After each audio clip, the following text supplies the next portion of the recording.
ำในยาลูกไปในโลกดุนยาประเทศนั้นเรียกว่ามีภูมิปัญญา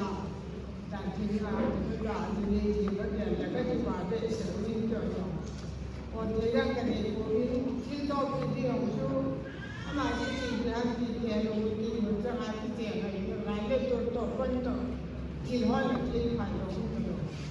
จากเรื่องนั้นก็ที่ว่าเป็นเสรีแล้วก็ที่ว่าเราเป็นสายให้ดูแลสถานประกอบว่าประกันความมั่นคงทางการทำว่าในการสอบก็รู้ว่าที่เป็นหน้าที่ตัวเราจะทำด้วยเราจะเกี่ยวกับที่นี่แบบที่ช่วยให้เราดูดีให้ทุกฝ่ายได้เสนอด้วยเกี่ยวกับเราเป็นเรื่องที่ไหนที่มาประเทศดำเนินการในเรื่องบ้านในรูปเสียงไอ้โลกเราจำนำมาที่สระว่าประเทศที่แข่งกันเราว่าประเทศนี้นาตุยามีภูมิปัญญาเรานี่ภูมิปัญญาเราเนี่ย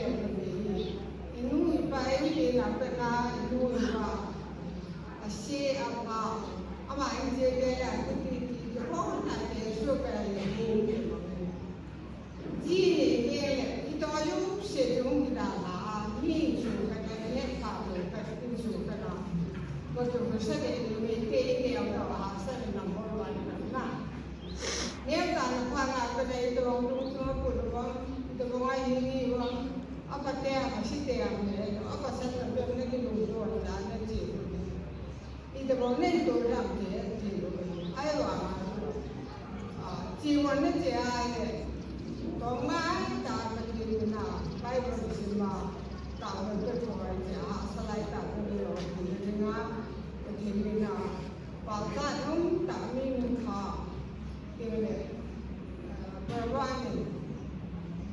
เราไม่รู้ตาเราเนี่ยไม่รู้จักที่ตัวเราเนี่ยสนามเดียวเดียวสื่อสารเอาไว้ด้วย